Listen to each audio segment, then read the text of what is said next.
Hello and welcome to the first of what's hopefully many miniature painting tutorials. The subject of the first test video is this Reaper Verocithrax dragon. It's really nice, really nicely detailed miniature. It did require some work. The wings and the legs had to be bent back into shape by submerging them in hot water, and that took a few attempts before we got a satisfactory pose. The only other main issue was once everything was glued in place, there are a few gaps that had to be dealt with using Mr. Dissolve Putty, but that was pretty minimal, and some clean up of seam lines. Anyone who's dealt with Reaper miniatures knows that that's an issue, but there are a few around the head and the horns, and once that was dealt with, it was ready for the priming stage, which was done with Citadel Chaos Black through the airbrush, not the rattle can. Once this was done, a grey highlight coat was added using Space Wolves Grey. Then a lightened coat, further lightened coat was added to areas such as the head and the edges of the wings, and then the model was pretty much ready for paint. So the pre-shading all done, the airbrush was loaded up with a very thin coat of Khemri brown. So I'm just spraying on the towel, make sure the airbrush is working as it should do, and then starting basically at the back of the model and just really misting it on as lightly as I can. This is so that the pre-shade highlights just really show through the paint. You can also complement this just by adding more paint. Obviously the more paint, the more opaque and the less of the pre-shade you're going to see, but at this stage I'm just really trying to get paint coverage over the model, all of the model, without being too specific, just so most areas are covered. Obviously you can still brush in other areas, so that took a little while to get done. Then I went in and just added, again with the airbrush much closer to the model, just some highlights just on the tops of the wings with a slightly lightened base coat, just to again complement the pre-shade. Just areas of interest such as the head as well received a lightened coat, and as you can see I'm just doing the tops of the wings and the tail and so on and so forth.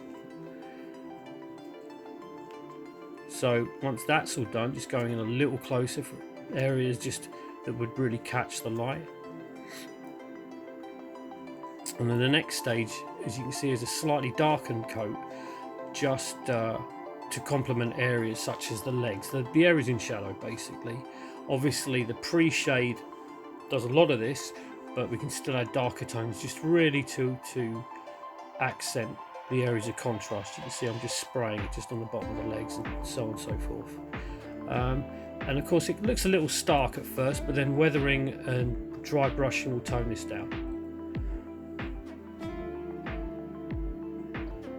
Some final little touch-ups, just making sure there's paint coverage on as much as the model as possible, and then we're pretty much ready to start working on the wings, which is the next step.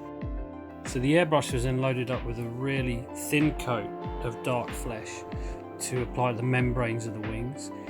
The airbrush is held reasonably close. It's trying to get really nice leathery texture, and there's so much texture on this model to bring out, but obviously this is the base coat for that process, so it gives a really nice leather brown effect. And obviously most of the wing membrane area is sprayed with this colour. Then a lightened colour of vermin brown with some of the base coat still in there was sprayed more in the middle of the membranes, just to give them a more translucent quality. You see the airbrush is held quite close, with some areas where it's actually feathered out the further up it goes on the wings, so it gives a contrast to the base coat. Then the final stage, a layer of Talon flesh was sprayed in really quite close in the centre of the wing membranes to really give the impression, you know, of a thin leathery wing. And this was sprayed, as you can see, the airbrush is held like really quite up close to the model itself, to spray more of a specific area rather than cover a large area. So with all the base coats completed, and I'm sorry I forgot to film the bit where I actually painted his belly in yellow. Once they were all completed, it was back to the bench and time to apply some washes. Now what I thought I'd do is do something a little different. I've not really used the Vallejo washes for this kind of purpose before, so I got the umber and sepia shades and gave the model an overall wash just to really get in the nooks and crannies and build it and fill out the details. One area with the wings, that was a wash of Citadel Griffin sepia, which dulled them down a little bit too far. As you see later on in the video, I went back and did some remedial work with the ebb. So with the washes dry, I thought I'd start doing some dry brushing on the stomach just to bring the scales out. So for this I used the Citadel dry brushing Nexus Palisson yellow, a bit of a mouthful, just to again accent areas where the light would fall on the upper surfaces. So I used the Citadel dry brush for this as well, with a minimal amount of paint on the brush, and again just trying to pick up areas where the light would catch the scales. It's good to kind of take a minute, I think, every so often and just have a look at your work. It's very easy to overdo something like this, and obviously you can't take the paint away, but you can add more on. So just pausing every so often and just having a look at what you've done so far often works wonders, because obviously throughout the painting process you can add more paint, you can't take it away. And that goes for washes and pretty much everything else. And you can see the dry brushing's really brought out this detail really quite nicely. So returning to the model the next day, I started thinking the overall finish looked a little bit monotone, so I decided to add a few pin washes, selective washes with Citadel Agrax Earthshade.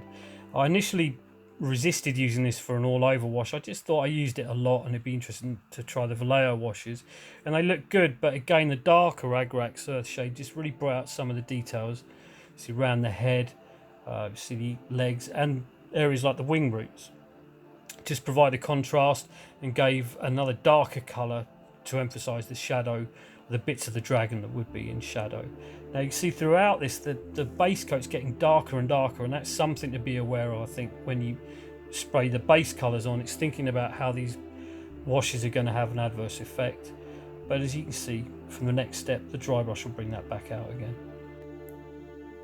So with the washes done, I started on the dry brushing, and I used Zandri Dust as an overall dry brushing shade. It's slightly lighter than the base coat, and it really just brings out the scales on all over the model. So it's applied pretty much all over. Extra emphasis again on areas that would catch the light, such as his knee, as you can see I'm doing there, the head and so on and so forth. You can see there the scales really pop out where they've got the lighter shade to contrast with the wash that's in the recesses, and the paint finish really starts coming to life, and it starts restoring some of the colour that was maybe lost when the washes were applied. A lighter coat was then applied of Shabdi Bone and Zandri Dust, as you can see as I'm doing there, just on the spines of the wings, and again the top of the head and so on and so forth. And you can see it's really produced a nice level of contrast. So the next step was to paint all the bones, so the spines running down the back, the horns, the teeth, the claws, items like that. So for that I used a Shabdi Bone, a tiny bit of Vallejo paint retarder so it goes on as smooth as possible. And this took quite a while, because obviously the spines run right the way around the back of the model. It's very easy to miss some, so it's just a case of being vigilant, make sure you get everything. I missed several and had to go back and add some more paint. And as you can see, it really starts adding another layer of colour and contrast to the model. It contrasts really nicely with a very dark base coat. So after a couple of hours it's pretty much finished, and it was on to the weathering process. As I mentioned earlier in the video, I decided the wings were looking a bit monochromatic, so I added some extra Talon flesh, just misted on. So once the wings have been airbrushed, a heavily diluted coat of Griffin Sepia was applied to the wing membranes. As you can see, they look a little stark, just so they've been blown in. So this is just to provide a unifying, a filter almost, to bring all the colours together. Obviously, it's a very thin coat. I don't want to repeat the mistake I made before and over weathering the wings. Just enough to kind of blend in where I airbrushed in some of the lighter shades. This didn't take very long, and it's getting to the end of the weathering process, and it just means that the whole model's a bit more unified looking while getting some contrast on the wings. So next up was to apply some undiluted Griffin Sepia to the spines on the back and the horns and so on and so forth. This was undiluted, and some areas were almost drenched in it. Especially concentrating the areas down the spine, the various little crevices, just to really bring out that detail. And several areas received several coats just to really make, you know, a real contrast, including the bottoms of the horns and the claws, just to really bring out those defining areas. The final dry brushing took place with some Shabdi Bone, just to bring the detail out, and the tips of the bones were given just a tiny white highlight, next to nothing, just to really bring it out. Finally, some other washes were added, just some dark washes, just to complement the rest of the build, and some final highlights were added to the bones and the scales, and then the model was pretty much done. So here we see the finished Verocithrax. Great miniature to paint, loads to work with, and real choice of colour schemes you could use. Thank you very much for watching the first video. Please hit like and subscribe and leave a comment.